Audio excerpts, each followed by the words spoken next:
In this video, I'll show you how to easily change your Apple ID profile picture on an iPhone. Make sure to watch until the end to avoid any mistakes. Let's get started.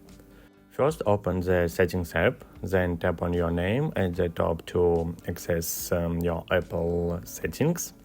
Next, tap on your profile picture in the top right corner. This will display all the options available for changing your picture. You can activate the camera to take a selfie, or you can use emojis, memojis, and more. However, I recommend using a real photo for the best results. To do this, tap on the option to access your camera roll, where you can select any picture you'd like to use.